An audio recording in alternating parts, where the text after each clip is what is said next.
श्रोतागणों, आज की इस वीडियो में हम सोमवार व्रत की कथा सुनेंगे। पहले समय में किसी नगर में एक धनी व्यापारी रहता था।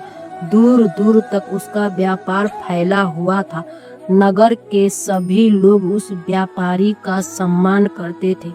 इतना सब कुछ से संपन्न होने के बाद भी वह व्यापारी बहुत दुखी था, क्योंकि उसका कोई संतान नहीं था, जिस कारण अपने मृत्यु के पश्चाताप व्यापार के उत्तराधिकारी की चिंता उसे हमेशा सताती रहती थी।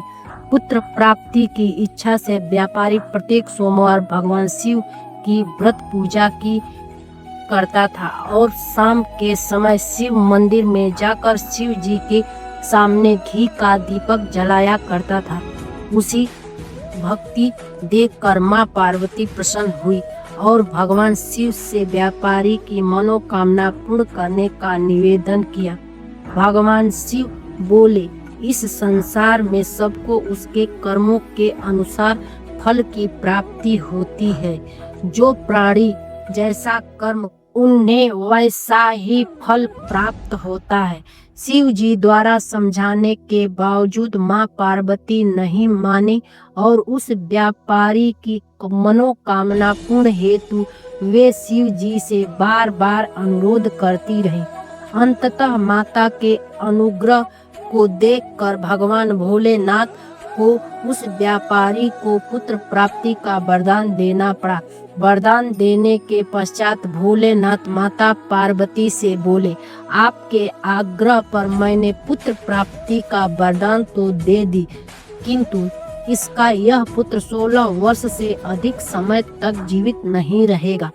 उसी रात भगवान शिव उस व्यापारी के स्वप्न में आए और उससे पुत्र प्राप्ति का वरदान दिया। उसके पुत्र के 16 वर्ष तक जीवित रहने की भी बात बताई। भगवान के वरदान से व्यापारी को खुशी तो हुई, लेकिन पुत्र की अल्पायु की चिंता ने उस खुशी को नष्ट कर दिया। व्यापारी पहले की तरह सोमवार के दिन भगवान शिव का विधिवत व्रत करता रहा। कुछ महीनों के बाद उसके घर अति सुंदर बालक जन्म लिया। घर में खुशियां भर गई। बहुत धूमधाम से पुत्र जन्म का समारोह मनाया गया, किंतु व्यापारी को पुत्र जन्म से अधिक खुशी नहीं हुई, क्योंकि उसे पुत्र की अल्पायु के रहस्य का पता था।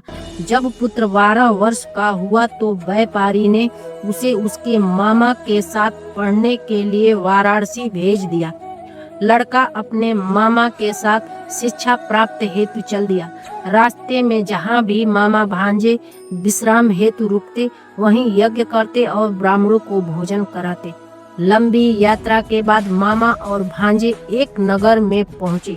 उस दिन नगर के राजा की कन्या का विवाह था, जिस कारण पूरे नगर को सजाया गया था। निश्चित समय पर बारात आई, लेकिन वर का पिता अपने बेटे के एक आंख के काने होने के कारण बहुत चिंतित था। उसे भय था कि इस बात का पता चलने पर कहीं राजा विवाह से इनकार न कर दे, इससे उसकी बदनामी भी होगी। जब वर के पिता ने व्यापारी के पुत्र को देखा तो उसके मस्तिष्क में एक विचार आया। उसने सोचा, क्यों न इस लड़के को दूल्हा बनाकर राजकुमारी से विवाह करा दूं। विवाह के बाद इसको धन देकर विदा कर दूंगा और राजकुमारी को अपने नगर ले जाऊंगा। वर के पिता ने लड़के के मामा से इस संबंध में बात की। मामा ने धन मिलने के लालच में वर के पिता की बात स्वीकार कर ली। लड़के को दूल्हा का वस्त्र पहनाकर राजकुमारी से विवाह कर दिया गया। राजा ने बहुत सा धन देकर राजकुमारी को विदा किया।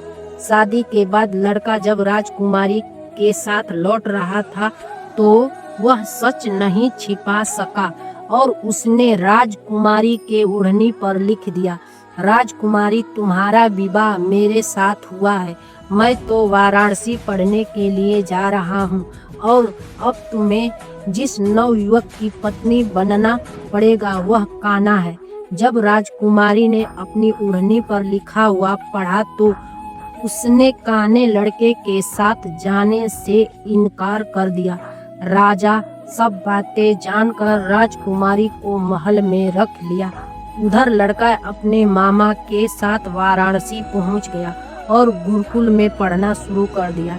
जब उसकी आयु 16 वर्ष की हुई तो उसने यज्ञ किया। यज्ञ के समाप्ति पर ब्राह्मणों को भोजन कराया और खूब अन्य वस्त्र दान किए। रात को वह अपने शयन कक्ष में सो गया। शिव के वरदान अनुसार शयना अवस्था में ही उसके प्राण पखेरु उड़ गए। सूर्योदय पर मामा मृत भांजे को देखकर रोने पीटने लगा। आसपास के लोग भी एकत्र होकर दुख प्रकट करने लगे। लड़के के मामा के रोने और विलाप करने के स्वर समीप से गुजरते हुए भगवान शिव और माता पार्वती भी सुने। पार्वती ने भगवान से कहा, प्राणनाथ, मुझे इसके रोने के स्वर सहन नहीं हो रहे हैं। आप इस व्यक्ति के कष्ट को अवश्य दूर करें। भगवान शिव ने पार्वती के साथ अदृश्य रूप में समीप जाकर देखा तो भोलेनाथ पार्वती से बोले, यह तो उसी व्यापारी का पुत्र है जिसे मैंने 16 वर्ष की आयु का वरदान दिया था। इसकी आयु पूरी हो गई है।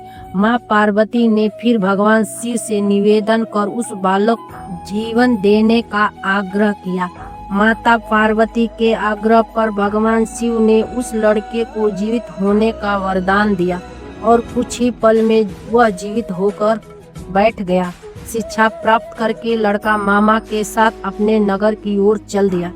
दोनों चलते चलते उसी नगर में पहुँचे जहाँ उसका विवाह हुआ था। उस नगर में भी यज्ञ का आयोजन किया। समीप से गुजरते हुए नगर के राजा ने यज्ञ का आयोजन देखा और उससे तुरंत ही लड़के और उसके मामा को पहचान लिया। यज्ञ के समाप्त होने पर राजा मामा और लड़के को महल में ले गया और कुछ दिन उन्हें महल में रखकर बहुत सा धन वस्त्र आदि देकर राजकुमारी के साथ विदा कर दिया। इधर भूखे प्यासे रहकर व्यापारी और उसकी पत्नी बेटे की प्रतीक्षा कर रहे थे। उन्होंने प्रतिज्ञा कर रखी थी, यदि उन्हें अपने बेटे की मृत्यु का समाचार मिला तो दोनों अपने प्राण त्याग देंगे। परंतु जैसे ही उसके बेटे के जीवित वापस लौटने का समाचार सुना तो वह बहुत प्रसन्न हुए। वह अपने पत्नी और मित्रों के साथ नगर के द्वार पर पहुँचे। अपने बेटे के विवाह का समाचार सुनकर पुत्र वधू राजकुमारी को देखकर उसकी खुशी का ठिकाना न रहा। उसी रात भगवान शिव ने व्यापारी के स्वप्न में आकर कहा, हे श्रेष्ठी, मैंने तेरे सोमवार के व्रत करने और व्रत कथा सुनने से प्रसन्न होकर तेरे पुत्र को लंबी आयु प्रदान की है। पुत्र की लंबी आयु जानकर व्यापारी बहुत प्रसन्न हुआ। हर हर महादेव।